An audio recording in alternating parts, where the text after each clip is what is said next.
Remember when Cat Williams went on Club Shay Shay and exposed Diddy a year before any investigations actually started? Everyone called Cat crazy, but when months later the investigations and raids actually started, suddenly Cat didn't sound so crazy anymore.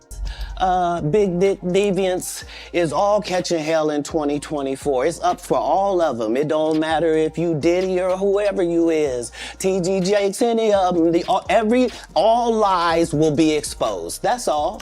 And anyone who takes that the wrong way, know why they take it the wrong way. The truth is the light. Now, I've had to turn down $50 million 4 times. 4 times. Just to protect my integrity and that virgin hole I was telling you about. Right. Because P. Diddy be wanting the body. And you gotta tell him no. You got to tell him no. I did. I did. See, I got the receipts for everything I'm telling you. I don't want to look at nothing I don't want to have. Because I know how blessed I am. If I look at it, I got it. That's how Diddy be feeling. Come on, man. Now, Cat Williams is coming out with something even crazier. Diddy is not the one at the top. He was just another pawn. And the person with the real power, who is actually controlling Diddy's every move, is still free behind the scenes. What's happening, Puff? I'll be back to you if JD ain't had enough. Yeah? Jermaine Dupri, king of the pedal, if you ask me, babe. In this video, we are going to talk about every name that Cat Williams exposed and examine how they are connected and look at all the clues and patterns that prove Diddy has been answering to forces much bigger than himself.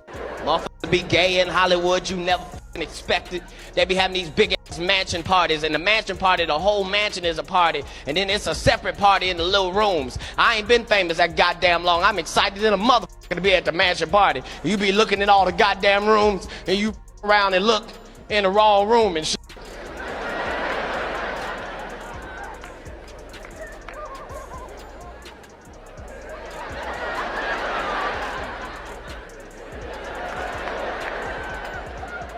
Come here, come here. Is that 2 niggas kissing?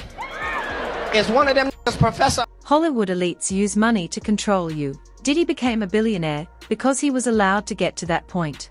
Diddy didn't care where and who the money was coming from, and he was willing to do whatever he had to do to get it, even if it meant sacrificing his integrity. Dave Chappelle was offered the same money, but he said no. Dave was offered $50 million, but he knew the cost attached to that money. It wasn't just a contract, it was control. And they do what's called a salt trap. I didn't know this. Apparently baboons love salt. Okay. So they put a lump of salt in a hole, and they wait for the baboon. The baboon comes, sticks his hand in the hole, grabs the salt makes his hand bigger, and he's trapped. He can't get his hand out. Now, if he's smart, all he does is let go of the salt. Baboon doesn't want to let go of the salt. Then the bushman just comes, takes the baboon, throws him in the cage, and gives him all the salt he wants. And then the baboon gets thirsty, the bushman lets him out the cage. The first place the baboon runs to is water, bushman follows him, and they both drink to their fill. And in that analogy, I felt like the baboon. But I was smart enough to let go of the salt. This is where Diddy walks into the picture. Cat Williams believes that Jay-Z is the one actually controlling Diddy, and some of the closest people around Diddy have said the same thing. Jay-Z isn't actually Diddy's best friend. Diddy actually hated Jay-Z, and during the last year, while Diddy was being investigated, Jay-Z didn't speak out once. That's because he doesn't care. Diddy was no longer useful, so he got removed. Completely outside of my frame of reference. I've been in show business since I was 14, and I've heard the stories of what happens, and I've seen these kinds of things play out in front of me. Okay. When you say you heard the stories, what do you mean? What stories? I mean, you see it before. Look, Mariah Carey made a $100 million deal, and 3 months later, she's all of a sudden mysteriously crazy. Or Martin Lawrence punches through and he's waving a gun on the street screaming, "They're trying to kill me." Yeah, we hear those stories. And it always happens around the time of their career where it seems as though they're crossing over the next plateau. Yeah. Would you say you lost your mind, sort of? No. No. Not exactly. Okay. I wasn't crazy, but it's incredibly stressful. Yeah. And I feel like in a lot of instances, I was deliberately being put. Jay-Z is the one in control, and he's actually more dangerous than Diddy. Unlike Diddy, Jay-Z isn't loud and rarely steps into the public spotlight. This is where the story takes an even crazier turn. Jay-Z isn't working alone. Jay-Z was actually teaming up with Clive Davis behind the scenes to control the music industry. I see them giving garden parties. You understand what I'm saying?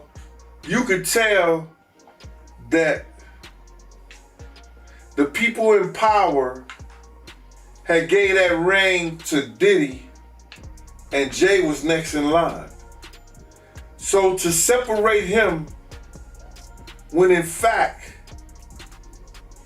they may be two of the same, but because Jay-Z is low-key, that low-key sneaky shit, and Diddy is, and was, rambunctious, you know, just out with it, it don't mean that they not two of the same. One just a little quieter with it. Jay-Z is the one in control, and he's actually more dangerous than Diddy. Unlike Diddy, Jay-Z isn't loud and rarely steps into the public spotlight. This is where the story takes an even crazier turn. Jay-Z isn't working alone. Jay-Z was actually teaming up with Clive Davis behind the scenes to control the music industry. Put Sean Combs in position. That's what Clive Davis does. The amount of abuse that Janis Joplin suffered when she wanted to leave Clive Davis management.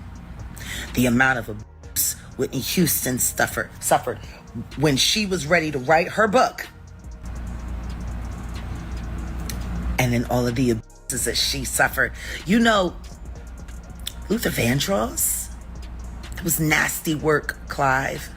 Swinging it at Jay-Z's knees. I'm swinging it at Clive Davis's knees. And I'm swinging it at anybody else's knees who has had anything to do with this tyranny, with this evil. My focus right now is Sean Combs because he's a trafficker. Most likely because he was victimized by his mentor, Clive Davis. Rumor has it, allegedly, Diddy got on his knees for Clive Davis in 1994. But he got a boss too, and his boss name is Clive Davis.